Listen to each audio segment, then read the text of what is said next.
and this is the Anki tutorial, whatever we want to call it. It doesn't have to be super official, but just for the purpose of the recording, we want to go through today just kind of little orientation on how to use Anki effectively, study for lecture exams. And I think probably Brooks and I do it a little differently. But regardless, I would say it'd be good to kind of go through. So a little background, I think I started using Anki during MCM on the first test, but I was making my own cards. I didn't use any pre-made decks. And kind of the evolution of my usage of Anki was that I would spend so much time making the cards, and then I only reviewed them twice, or like once or twice. You know, it was like if I got through the cards, that was good, but I realized I spent so much time making them. I thought it was important to like learn by making the cards, but I've kind of since realized that like truly believing in the spaced repetition that Anki preaches and all that is effective. What about you, Brooks? Yeah, so tried it once in MCM, hated it, so I just deleted it all, and then really started doing it in IBI, and there were 5 or 6 of us that made like a group, and we just split up all the lectures evenly and just made our own cards for each lecture, and then I also did maybe like 10 sketchies throughout IBI and just kept those up. And so that was like, I just kind of experimented with that. And then I completely fell off after IBI ended, didn't like continue doing any of those. And then during like the end of GI renal is when I started to use like third-party sources and started to get into using those. Yeah, that makes sense. And yeah, I think I really fully committed to the third party at like the beginning of cardio poem. So the first block of second year, or that's not true. It's the first block of your second semester. How about in the spring for you all? So anyways, let's run through. I'll show you. Have you all downloaded Anki yet? Okay. And then have you looked into OnKing much? Have you seen all that? Okay. I'm going to share my screen. I'm going to run over to OnKing real quick. Can you all see this? Do you recommend OnKing over? I know OnKing is like the compilation of like Zonky and all these other sources. I hear people talking about Cheesy Lightyear, which they say is like edited or something. That you prefer. Let me show you this. This would be helpful. There's a good, I was about to say, I'm sure that there's a good like summary on King's website. Also on the medical school Reddit, there's like on the wiki for that subreddit, there's a pretty good breakdown of like what each deck contains. And I'm sure Jack can talk a little bit more about like what he prefers. Yeah. And the reality is, I think a couple things. One, like it's easy to get stuck in like, which one should I be using? The reality is OnKing, which is this one, which I can't really see. Yeah, OnKing palettes or whatever it's called. This has, I think, everything, and like you can read about like kind of why it works, or like how well they made it. But the reality is, for me, I have found that this, if you have the updated version, which you all have, there's not many things that this doesn't have that I would need. And I can kind of step through kind of what all it has. But the reality is, I think what should drive your decision. Hey, Brooks, you mind muting your mic? Oh, yes. Sorry about that. Next talk. You're good. No worries at all. No worries at all. I think what should drive your decision on which kind of decks to use essentially is what outside resources you use. Because I'll show you, I think that is like the biggest decision point. So let's kill that and let's go into my Anki.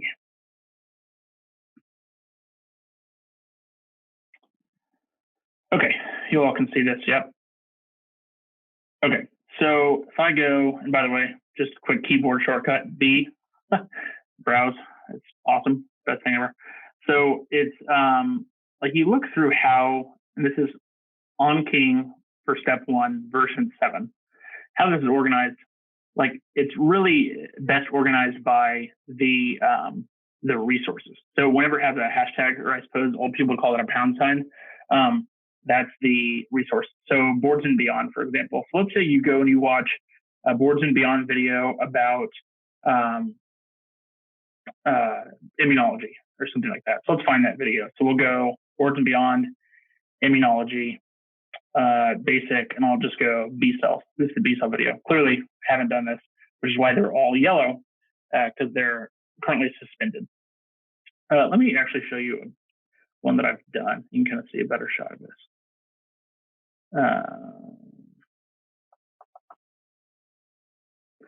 So this is like pretty realistic, like where, all the cards be unsuspended, which I can kind of go through in the way that I do it. So I can explain that here in a sec. But, essentially, if you're using Pathoma, Osmosis, anything, I can't remember how many Osmosis cards they have.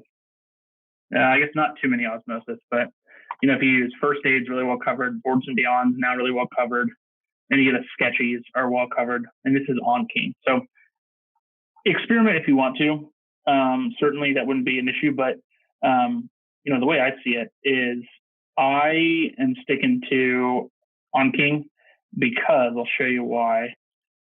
There's this number right here. There's almost 32,000 cards, and that's all for step one. So you've got plenty of cards.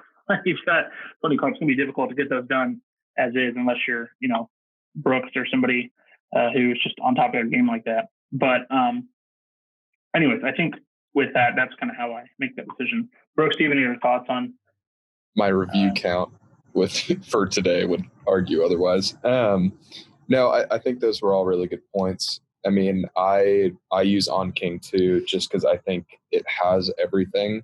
So why wouldn't you just download OnKing and then go through the difference? Yeah. If you get the we'll go through add-ons in a little bit here, but there's a hierarchical tag one that just splits all of them up in your browse so you can see which subdeck you're pulling from. But then it just my screen looks pretty much just like Jack's, except for it's a little more minimalist. I have everything collapsed down and I just have one deck essentially that I do every day, just because I just like having it all in one deck that I can go through. But other than that, I really think OnKing, I'm sure that my workflow is a bit different from Jack, but he has a really good point of just really the decks that you're going to end up using just depend on what third-party resources you're going to prioritize. I would say that even if you don't know what you're going to be using while you go through your curriculum, when it comes to step studying, you're going to be using most of the outside resources in some capacity. So starting off by using Anki, or just having by using Anki, you don't have to download other decks at a later time, and you can really just have everything together. So that would, my suggestion would be the same as Jack's. The other thing I was going to show you real quick is a lot of these cards are tagged in multiple different areas. So even though you look at Board and Beyond, let's say you watch the Pathoma, odds are, how do I preview? Okay. Come on. Okay. Can you see this down here? The heat map? All of these different tags. So this is just going to show you it's tagged within this card about the location of the whatever that is. I don't know. It's tagged within First Aid, Sketchy Pathology, Pathoma, and a couple other places. So only point in saying that is what's up, Sophia? I think we're seeing the main oh shoot screen. Gotcha. One sec. The cards and stuff. Or maybe that's just me. I don't know. How about this? Yep, that's right. Okay, cool. Okay. Sorry, this is what I was trying to circle. My point in saying this is a lot of these cards are tagged in multiple different places. So this is tagged in Pathoma, in First Aid, and in Sketchy Path. So you're going to get a good coverage, I would say, of the decks generally.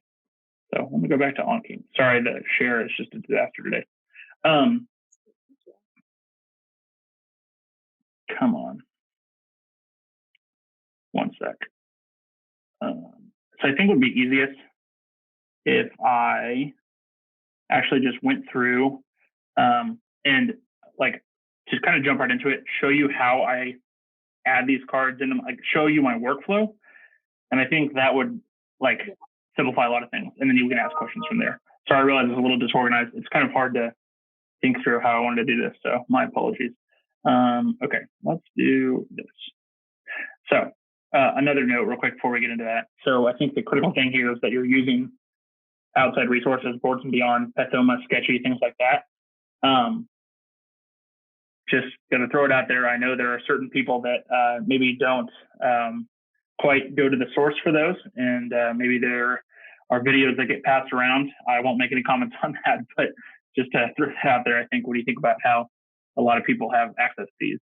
But also I would advocate for like actually getting the subscriptions, because they have questions and it's really organized and things like that. And it's, a good product, and I suppose it's, more legal. So that's good. Anyway, all that is to say, I think wait, Sophie, do you have a question? Sorry. Yeah. Of the ones that like you would subscribe to, which are the ones, like, if you were to purchase one, which would you be like one you should? The most.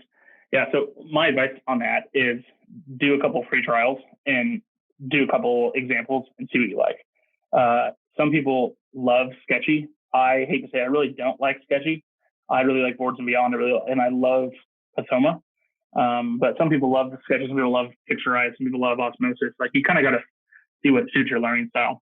So that'd be my advice there. But I think generally speaking, it's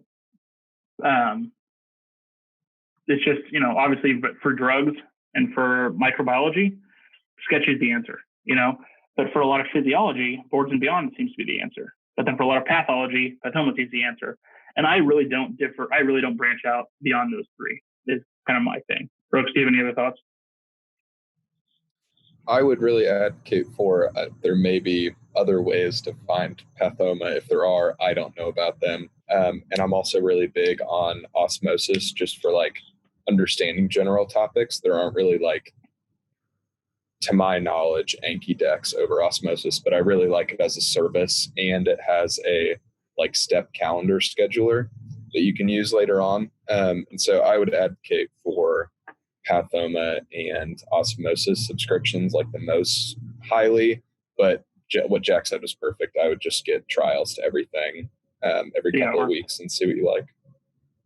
Thank you so much. I appreciate that. So let's go through workflow, because I think this will help us kind of narrow down where we're looking at. So what I do typically is I will read the sheet for the lecture, the objective sheet, or whatever it's called. Or honestly, I sometimes either look at the title, or if I'm really feeling good or really feeling on top of my game, I flip through the slides and just see generally what's covered. But like, let's say we are talking about, let's say we're in our, second week of, or third week of muscles and movement, your second year med school, just a good, or third week, I suppose, third test, sorry. We're talking about endocrine. And so I've realized there's a lecture about thyroid, and there's another lecture about about parathyroid and all this stuff. So what I'm going to do is I'm going to watch those two Boards and Beyond videos, watch them all the way through. And then what I'll do is go over to Anki. And the way that I have mine set up is, you can see the decks, right? Okay.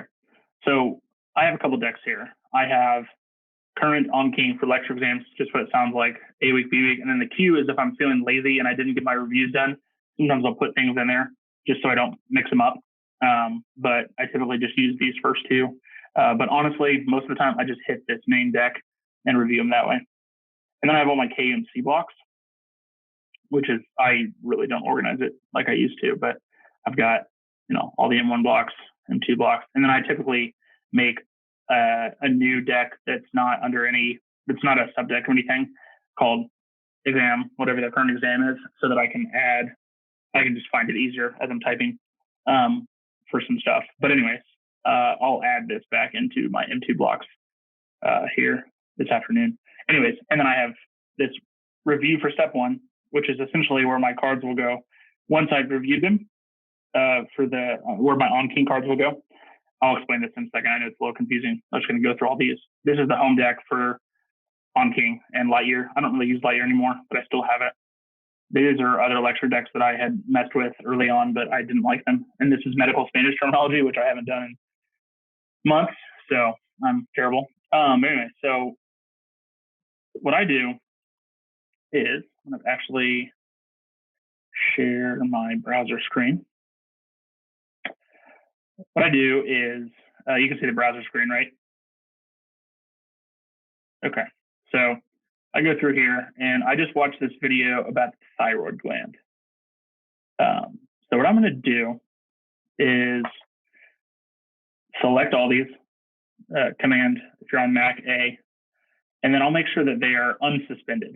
So I'll go, you're using some sort of function, J, it's Command J for me, but you can also do all of this by just right click.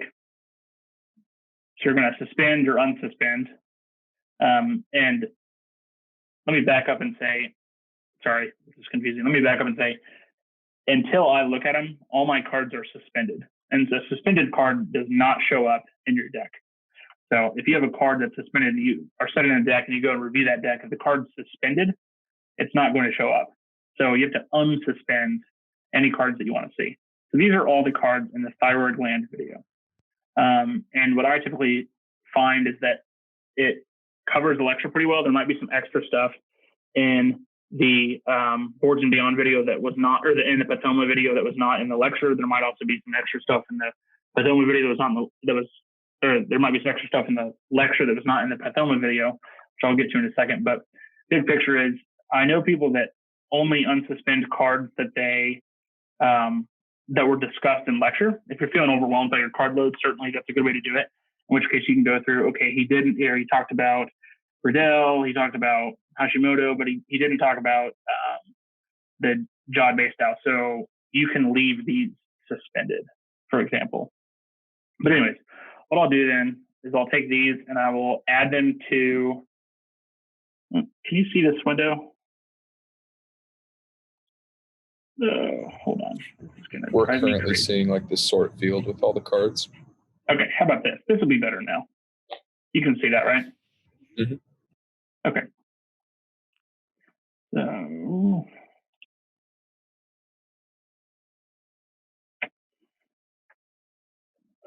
sorry, lost you guys. Okay, so this thing right here. So what I'll do is I'll add this to my current Anki. I'll add it to, for example, I can add it to a week.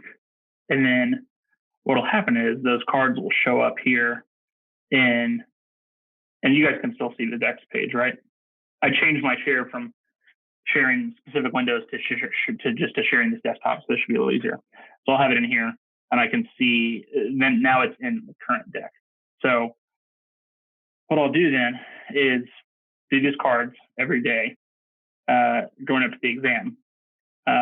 Also, while watching the lecture, so I typically will watch this whole Boards and Beyond, or wherever the outside video is. I'll move the cards over to the new deck, and then I'll watch the lecture. And while I'm watching the lecture, I pull up a new card window like this next to my OneNote, and I watch the lecture. I typically watch the lecture on a screen, like on a TV or whatever in the tab, and I'll make my card for additional information that is not covered in Anki. So whatever that is, I'll make the cards and that shows up here. So like for this exam, I can't remember how many cards I had. I had a lot for this exam because there's a lot of anatomy that I didn't think was covered very well. So I had 370 cards in here. And just as a kind of general idea, 2,000 cards in the current, in the outside lectures for the test. But a lot of that, for the record, is like old reviews, because we had a test that covered a lot of material we learned in IBI. So I was just kind of going back to that. Anyways, once the test is over, and once I learned I passed, I suppose that would be a good distinction to make, is I take every card that's in here, that's 2,000 cards that I've been studying for the exam, and I put them in a new deck called Big Review Deck. And all that is just my deck that I use to study for step one. And then what I do is I go to my exam 4 deck, and I'll just take that and I will go and I'll just suspend all of these. just right there. So I'll suspend all of those so I don't have to see these again, because in my mind, somebody asked the question in the panel, like, how do you tell what's high yield information and how do you tell what's not? And I think the answer that I typically use, which is probably not like a great answer, but if it's not very well covered in Boards and Beyond and on like, and specifically like I trust Anki a lot. I think it's a pretty good product. If it's not covered really well in there, I don't think it's super high yield. Like some of these anatomy things like that, like, because we do learn more anatomy that's tested on step one. I think it's important to learn that anatomy for your, rotations and things like that. But the reality is, for step one, it's not may not be as in depth. So I do that, and that's kind of what I do. And then in a perfect world, every day, I would also get to all these cards. As you can see with my due count at 680 cards, I'm not keeping it up perfectly. Sue me. So I actually don't know why these numbers just popped up. It's kind of concerning. We'll figure it out. Anyways, and so what I do is I take that review deck and we'll just go ahead and do these cards, whatever. And then over time, theoretically, I will have this be the big review deck will hopefully contain all of my sorry, we're frozen. Will contain all of the cards that are in Anki. So right now there's 11,000 cards. So I've got 20,000 more to go, a lot more to go. So this is a work in progress, and I wish I would have started this earlier, which is why I wanted to have this call. So the other thing with this to think about is that, like, it's okay you can put cards in whatever deck you want to put them in, because there's essentially two ways that cards are organized. There's the deck, which you see here. And by the way, when Brooks is talking about subdecks, if you go to like Anki, there's all these different subdecks of Anki, or Zonky Step, a little Nauticop, like all that stuff. So okay. And then you can, like, essentially, you can always find the same cards here. And the point in showing you this, I just want to show you how these things are organized into chronology. Okay. If you look, like, a lot of these cards are in the current, because I'm organized by deck. Okay. I give a lot of these cards that are in my current deck for like 8-week material, but also there's a number of these cards, I think. Oh, they're all in that deck. Nice. Good. Very helpful, Jack. My point of showing you this is that you can have all these cards that are still accessible by this tag. But okay, some of these are still in the home deck, all this stuff. And then there's probably a number of them that are in my review deck. Yep, see, big review, all this stuff there. And you can always access them here. So I typically don't worry too much about where the card lies, because I know I can always find it. That is my workflow. I'm trying to think if there's anything else that I would explain here other than just saying, I think you can, like, I think it's a fine balance, because you can get caught up in, like, how did I organize this? And did I organize this effectively? And what should I be doing differently and all this stuff? And that can sometimes, I know, prevent you from, like, doing your reviews, or like you focus too much on the reviews or focus too much on how you have it set up and not enough on the reviews. So I think I can't stress enough how important that is. Before I talk about some add-ons that I use, Brooks, do you want to share your workflow, or do you want to say anything else, or kind of, I thought I'd open it up to questions first and we go to Brooks. Yeah, let's do, who's got questions first? I just had a quick one about, so when you suspended your exam 4, is that for like your lecture note cards? You sent that? Yes. And the reason why is because that was helpful for me to learn the material for the exam, but I don't want to spend time reviewing that stuff later on. Okay. So yes. Anybody else? All right, Brooks, what you got? And I can make you a host if you want to share your screen or anything. Sure, let's go ahead and do that. Jack's organization is incredible, otherworldly organization. I wish I could say that I had done that before I kind of got into my workflow. Mine is a much simpler approach, which has its pros and cons, I guess. Let's see. And you should be able to share, by the way, I think, based on my settings.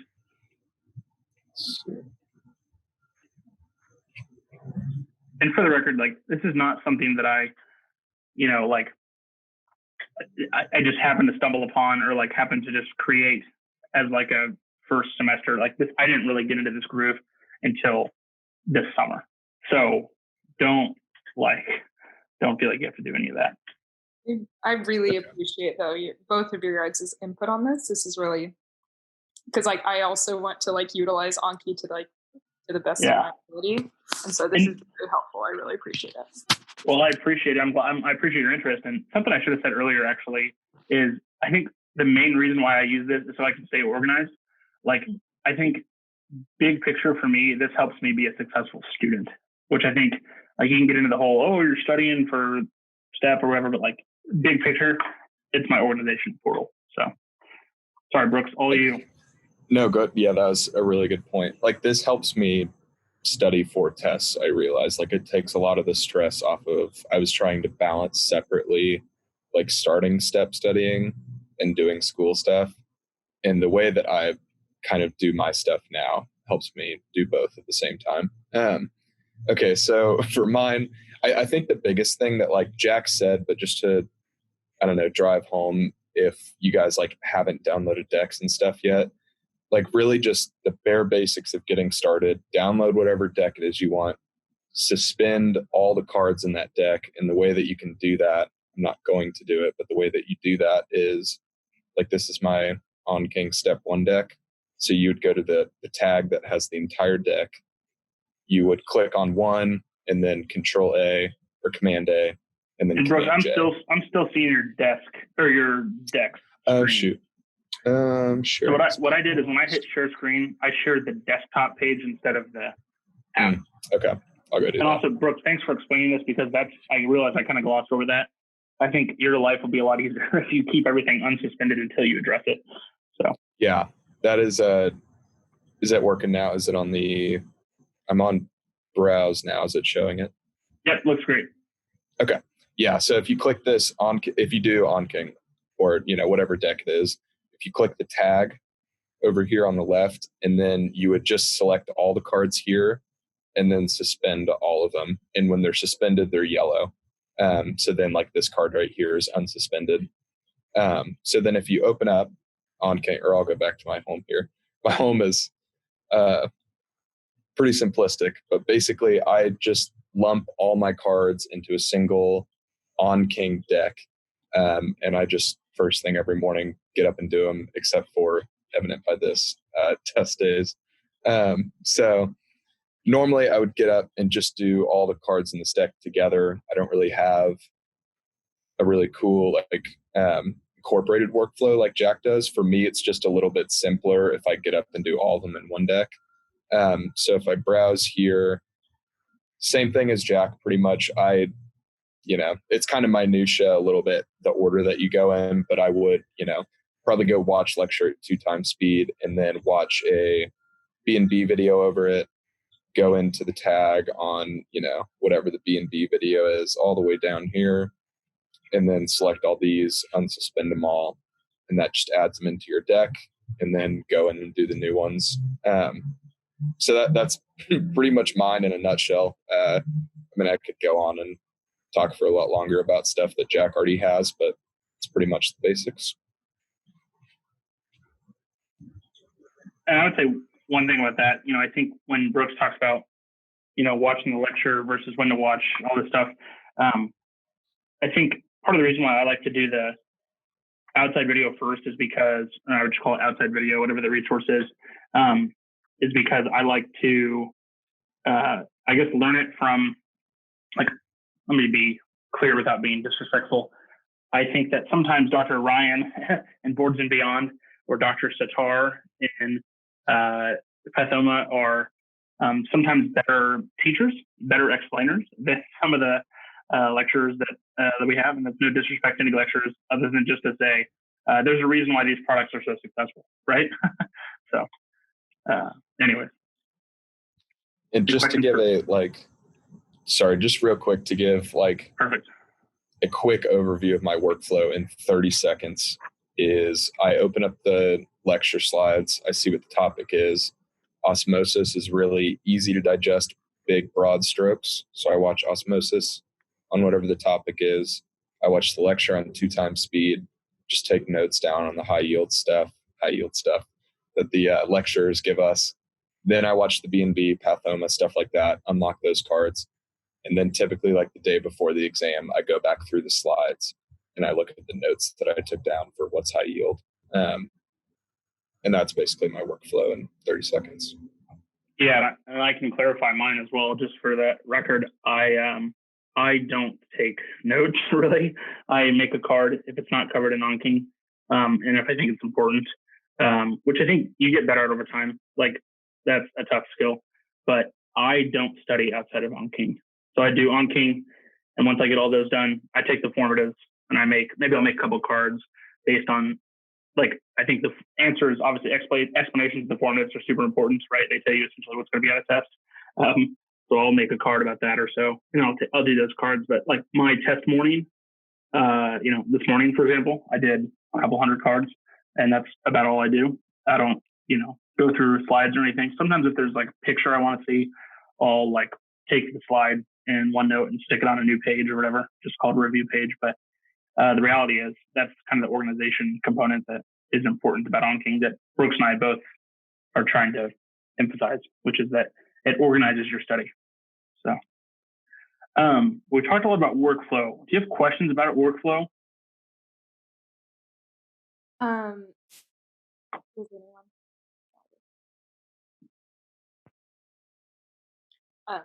Okay, yeah. So that is, I'm Jack, kind of in the panel that how you were kind of explaining how you approached it in the beginning. It's exactly how I am approaching it. So I'm going into class, and at times I realize oh my gosh, I could use my time so much better because we're taking such long pauses and that kind of thing.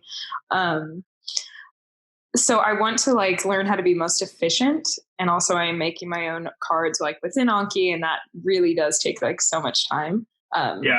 So I'm trying to figure out a way that will allow me to be prepared for class so that I could participate, or at least make the connections in my head during the lectures, but without taking so much time. I don't know. I think that's a great question. I had that same issue. And my issue was that's probably the main reason why I committed to podcasting instead of being in class, is because I have to rewatch all the lectures. I would find myself I podcast one day and try to go back to class. There's just one time because Panopto was down or something like that, and I kept hitting my pause button on my computer while I was in the lecture room because I was wait, stop. I gotta pause. So my just full transparency. I watch the videos, I watch the iPad videos, and then I download the lecture.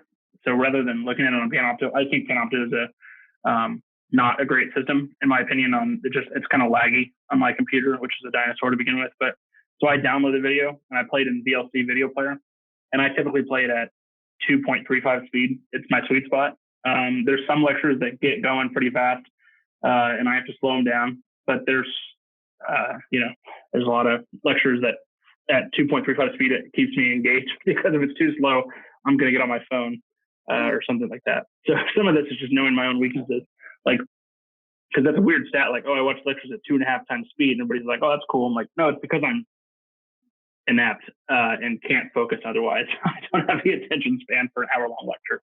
So especially when you have 2-hour lectures and stuff in MCM. I don't know if you guys still have those, but that was fully ridiculous. I want to clarify. I don't know if this is the same way for you, Jack, but at least when I started watching the lectures, I probably do 2.2 now or something like that. I could not do that when I first started school, just to clarify. Right. And I think a lot of people also probably the same boat. Yeah, I'm at 1.5, and that's the max I can do right now. And I would also clarify, I watch mine at 2.35, but I pause and rewind all the time. I mean, there are times when I'll rewind the same 10-minute segment or 10-second segment 10 times because I just want to be what did he say? What did he say? So find what works for you on that. But I think to answer your question, generally speaking, like, how do you speed up the time that it takes to watch a lecture? Because that, like, I would say, and this is for me now, not for everybody, but like, I would say, I try to minimize the amount of time that I spend watching lectures because it's not active review. Like, you have to learn the material, right? So like, you need to watch the lecture, you need to spend time on that. But like, whatever you can do to speed that up. And for me, I've realized if I read the first aid chapter, or if I watch the Boards and Beyond video or the Pathoma video, whatever those things may be, I find that helps me to be really fast because I've kind of already learned it. And then I use the lecture as like a second review tool. And then when I do the cards that day, I hit it a third time. And so as a result, knock on wood, we haven't gotten our test results back for today yet. But like, the tests have not been incredibly difficult because, like, theoretically, I see it 3 times in one day, the day that I learn it. And like, spaced repetition is important, but also like when you get hit in the head 3 times with the concepts, like, that's bound to stick, or at least for the important stuff to stick. So I would say, like, that is what helps me to be fast, I think, is that. But any other questions on workflow? I mean, no, it's just, like I said, this is just an idea. Brooks and I both, 1, do it differently, and 2, it's just everybody does it differently. That's kind of the beauty of medical school. I think when Hannah on the panel said, she likes to watch lectures a couple of times, like, she's brilliant. That works for her. And, it's whatever works for you, and don't be afraid to change things up. If there's no other questions on workflow, let me jump into some add-ons. Is that okay? All right.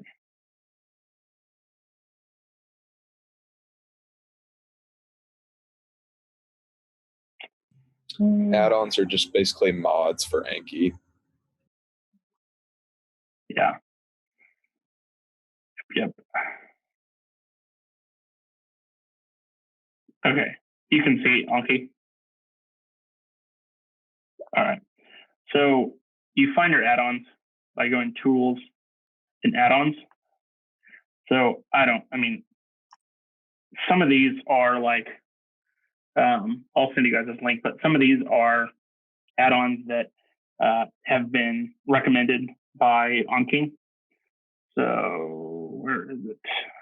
I don't know. He like gives you some of these that he suggests doing. But I'd say like important ones, of course, are let's go down like, and like, I'm probably not going to do a very good job explaining these, but like big picture ones that I think you definitely need is the hierarchical tags, because that allows you to collapse the tags. Otherwise, it would be like every single tag would be just in a list, which is not going to work very well. I like to use image occlusion is good for, you can just block off part of an image and quiz yourself on that. That's really good for anatomy, for making your own cards. That doesn't really help you with doing Anki. More deck stats and time left goes into this, which is actually, like, I found this to be an incredibly helpful tool, because giving your cards per minute gives you an idea of how much longer it's going to take you to finish your cards. So this is just a straight up lie. I don't know why they think it's only going to, it would take me much more than 72 minutes to get to these cards because they're hard. But theoretically, if you look, like, it gives you a good estimate, at least, of your speed, which is really helpful, because you'd be like, all right, I'm going to go to PBL in 30 minutes. Can I finish these cards then, or how many will I be able to do? And so it's kind of like you go. So I think a couple things there. One, it's helpful because you can have, like, it just helps you plan. But also, I would say, don't be discouraged if you can't finish all your cards. Like, that's one of the beauties of Anki, is you sync on here, you get it on your phone app and everything, and you can do Anki while you're in the drive-through or while you're waiting in line or something like that, which is super helpful. So that's those. What else do I have? Heat map, wherever that is. It's this guy. So it kind of shows you just like how many cards you did each day. Like, I've got 353 cards due tomorrow. And it tells you, like, I can look, how many cards do I have to do on Christmas, for example? Yeah, so I'm going to have to do 25 cards on Christmas Day, theoretically. So, but as you can tell, this is kind of, you see if you're on the Reddits or whatever, a lot of people will be like, oh, I had my 500 streak days. I think those people are probably lying. I think they probably opened up Anki, hit the spacebar twice, and closed it out so they could get their streaks. It's like Snapchat. It's kind of stupid. I clearly haven't done that, and my longest streak's only 26 days. So I'm by no means, one of those folks. But this is really helpful. Other tools I think are helpful. This is a really good one. It's the Rememorize Rescheduler. So this takes a little weirdness here, but this is don't worry too much about this. There's plenty of videos about this, but this is you can reschedule the cards without having to hit again. So like, let's say you have a test coming up. We're just going to go through this. I know it's not my test deck. Let's say you have a test coming up on whatever, a couple of days from now, and this card, and the answer. So you didn't get it wrong. So you don't want to hit again, right? But you want to see it the day before the test. You can create a shortcut and you can type in the date that you want to see. I want to see this again on the 21st. And you do that, and it shows up on the 21st. So you got to be a little careful that you're not just like let the algorithm work. The more you mess with the algorithm, the less I think it works. But by and large, I think that's been pretty helpful. So, and then as far as I realized also, deck options would be important to mention. Okay, so this is my deck that's on King for class. My steps are 10 minutes and 1440, which 1440 is just a day. It's a day in minutes. So if I don't know the card, I hit again, it goes to 10 minutes. But if I do know the card, one click sends it to the next day. So some people like to see it at 10 minutes and then at one day. But I didn't want to do that because I wanted to speed up my review time. So that was frustrating to me. So I did that.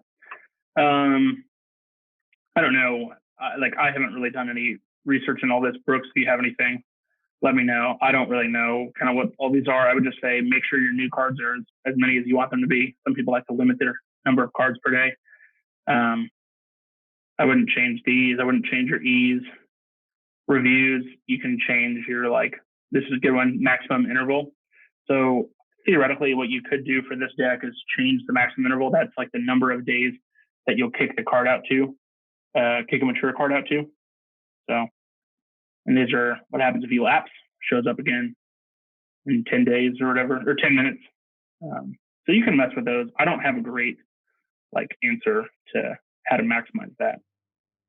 I've got almost the exact same settings, and I think On King has a entry level video of just how to set up your settings, and I got mine from his. So if Jack has about the same as mine, then yeah, I would trust that. Yeah. And then frozen fields, it just allows you to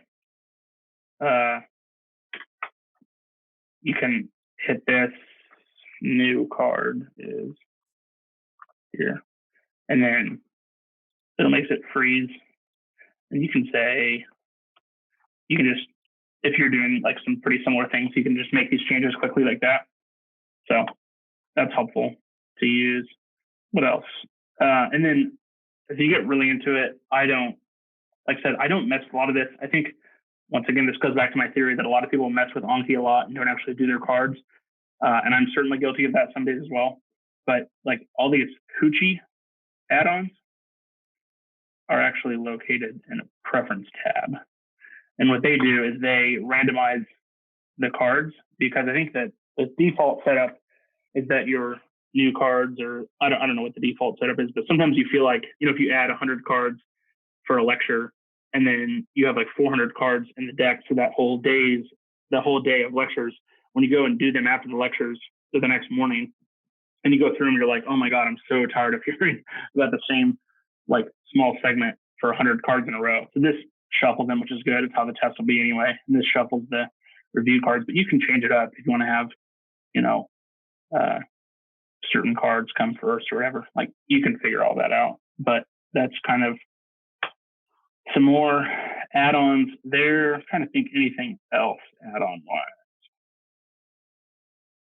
wise. You have to learn, like, I really can't explain it very well, but there's this thing called special fields it's an add-on, and like it helps you so that you can update the deck. But like if you add any notes into the cards, you can still update your deck and it doesn't take away those notes. I don't know. I don't really add anything to the notes. I just make new cards if I need to add a note, because otherwise I feel like it's pretty well covered in Boards and Beyond, or it's pretty well covered in the resources.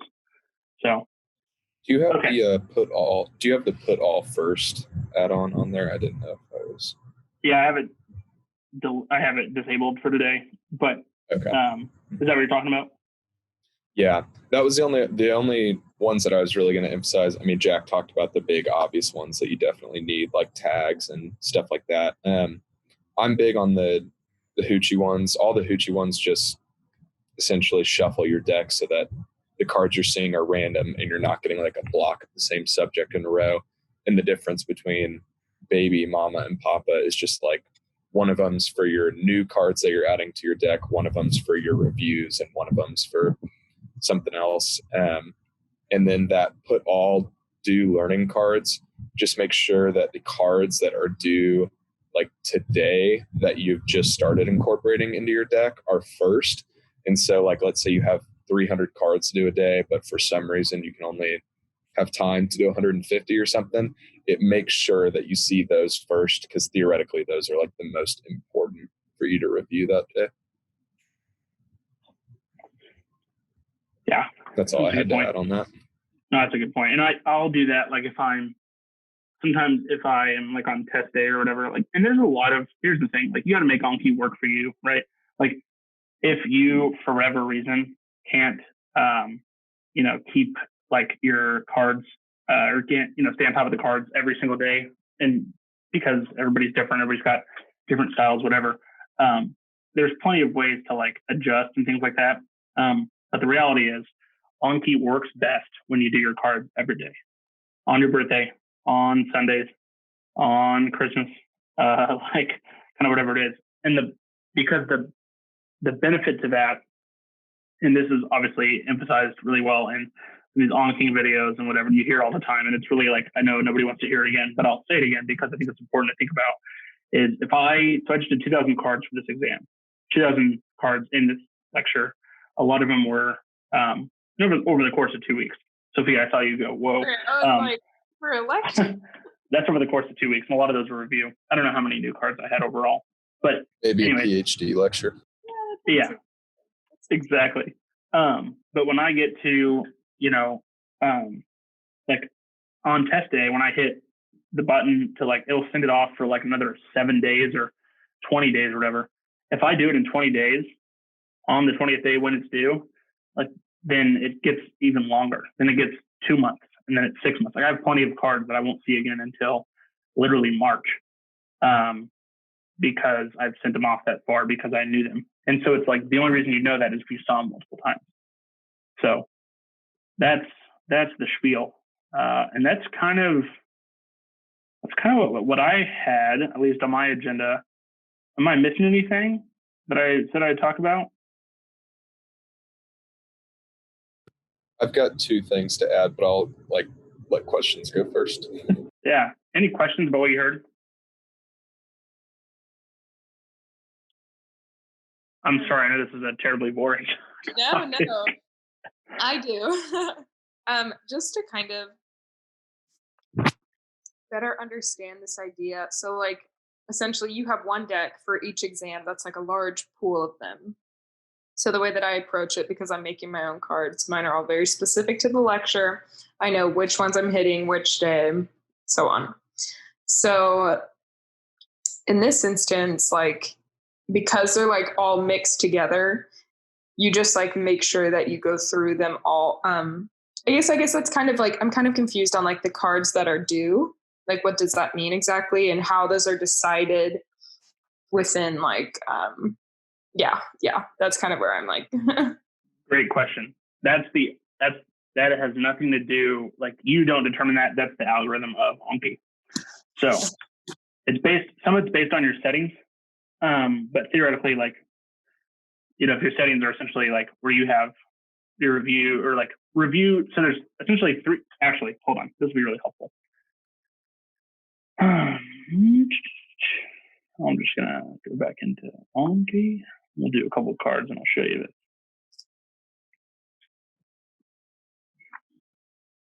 Oh, sorry, one second. I'm being slow.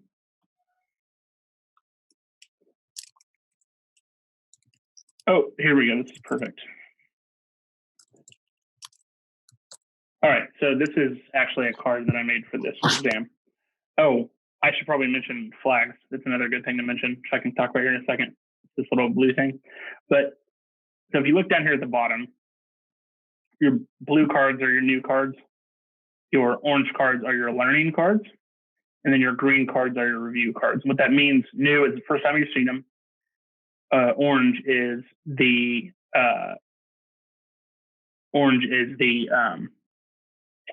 learning. So it's either the second time seeing them, right? So if you see the card and then you kick it to one day, then they would show up as orange the next day.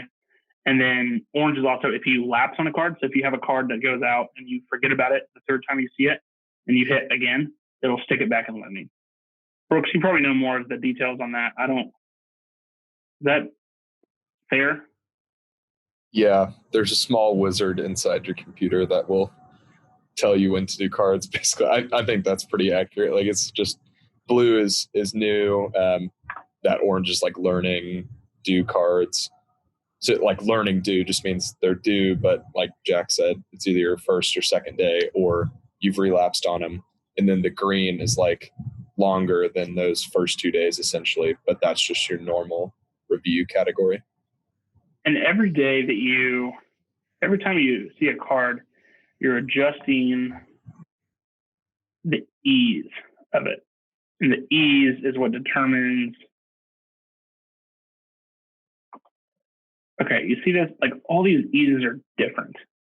I fully don't know what this means, right? Like this is the algorithm at work that I don't know. But all I do know is that I can see when these cards are due again.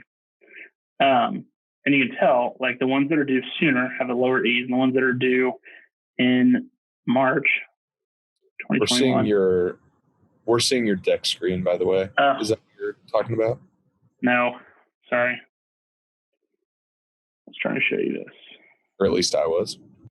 Yeah, sorry. Let's try again. How about now? Can you see my browser? Mm-hmm. Great. So this is all I was saying is like the ease, this right here, is what's being changed by your, this is what's being changed every time you do a card. So this ease is what determines, that's how the algorithm works to figure out when the cards due next.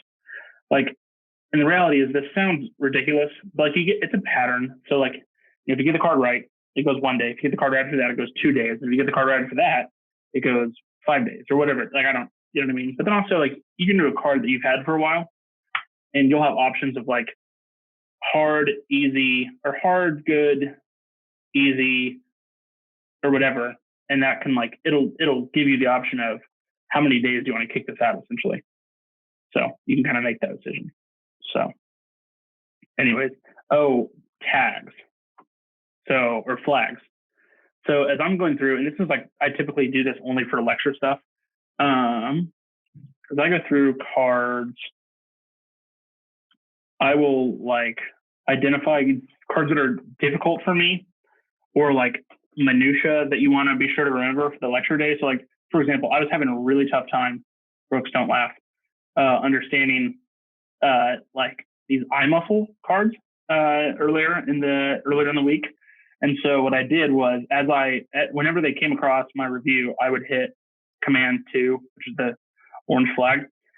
What it does, it puts them in this, it just flags the cards. Or like, here's a better example, like the blue flag, or all these cards that I have, like I had a little trouble with, I wanted to be sure I remembered, or something I was having a little trouble getting. And so if on test day, I get done with my reviews that are due, which due means, Sophia, back to your question, learning and review cards that the time is set where you need to do those on today is all that means. So when it says like you have, I realize I never answered that question. The 354 cards due tomorrow. Actually, we could do this. If I didn't, this is my like on King deck for lecture exams. If I didn't like move these tonight after passing the test, but I need to do them tomorrow, like I can go in and see like I have 192 cards in this whole deck that are due tomorrow, and then I have overall, 354. So that's what that means. But anyways, back to the flag thing real quick. So I could identify like wherever I had the flags, and then what I could do. So this is a little, I don't mean to throw a bunch of stuff at you, but at least since I'm recording this, I don't feel too bad. You can always go back and look at it later. But sometimes before the exam, like an hour before the exam, if I've got done with all my reviews, I'll create a filtered deck. So create filtered deck. And all that does is it removes cards from where they currently, like whatever deck they're currently in, and puts them in this temporary deck for you to review. Can you guys see this filter deck thing? Mm-hmm. So what I can do is go flag 2. And that just created a deck that only has the cards that I flagged with like that. And I can go through here, and it doesn't matter what I click in here. It doesn't matter. It doesn't change the order of the cards, or it doesn't change any of the things with the cards. This is just like rapid review is how I use this. So just a little tip in case you're. That's great, because I was wondering like, yeah, because there are cards that are like way harder than other ones. So I was wondering. Yes, that's how I do that.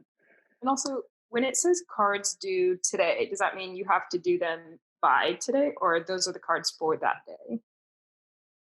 Does that make sense? Like for that day, yeah. I think is how. For that day, okay. Yeah, in a perfect world, you do all of your reviews like to maximum, like and I'm emphasizing this not for the point of understanding it, but for the point of the algorithm. Like in a perfect world, the algorithm is set up, like the algorithm assumes that you do all of your review cards every day. So if you don't do them, they're going to be there tomorrow. And the issue is like, that's how you get behind. That's how like you end up spending like, I remember there was a day during IBI I spent, 12 straight hours in Anki because I had not been on top of my game, and I'd mess around on the weekends or whatever. And all these cards are due Saturday and Sunday because there were new cards on Thursday and Friday that I kicked out. I'd do like 1,000 cards, so not ideal. Not ideal. Brooks, sorry, I realized you were going to say a couple other things, and then we jumped into the tangent again. Oh, that's fine. Do either of you guys have any last questions that you want covered? I think that's it. I'll probably have to try it, and then I bet I'll come up with some questions. It's so much because it's just it's a lot. Yeah, it is. And also, I had Rom explain it to me 4 times, and you're right. It's one of those things you just can't learn until you mess it around with it for a while. Yeah. And when I send you the link, I think it would be super helpful. It's just getting there without using that as all my study time. So when I send you the link for this, I'll send you the link to On King as well. I'm like, there's a lot of questions that can be answered there. But of course, reach out to us if you have questions. Like, it really is helpful to have somebody who is sitting there with you. I'm sorry that we've taken an hour of your time on a Friday to go over this. That's amazing. I really appreciate you guys' assistance in this. Yeah. Thank you guys so much. That was really helpful. Of course. Brooks, you want to give your couple of ideas? Yeah, the last 2 things I was going to say, I just randomly figured this out a month ago maybe, and I was talking with a couple other people and they do the same thing. I think it helps a ton if you can, once you get going into it, to do all your reviews first thing or all your cards first thing in the morning. If you can, whenever you get up. So I started getting up a little bit earlier so that I can do them before, lecture or doing anything else. I think that helps. I don't know why.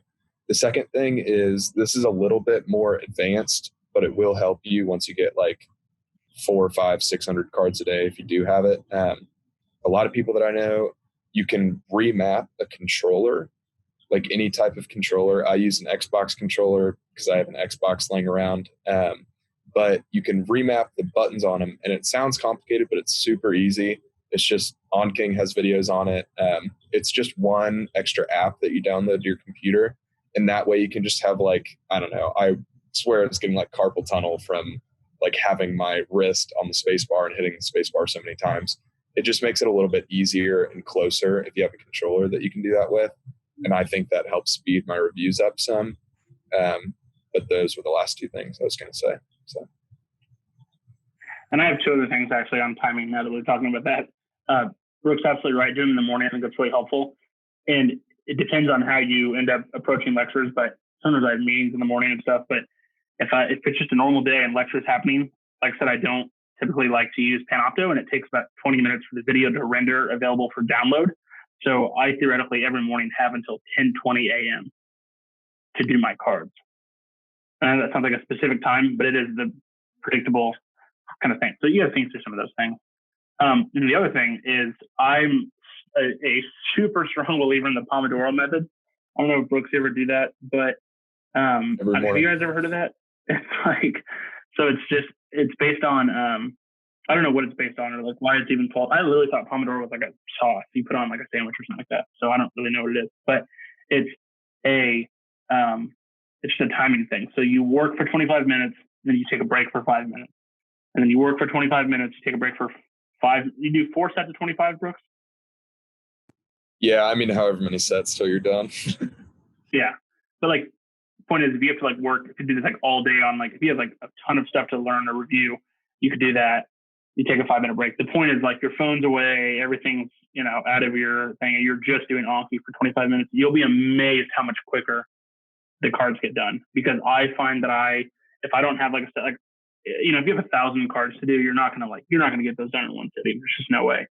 But if you don't have like set times to do them, then you'll be like, oh, like I've done a couple cards. I'm gonna look at my phone, and like I'm gonna look and see who's walking out on campus, and the ambulance comes by on 39th Street. There's a helicopter. Just like, God, like it's just ridiculous.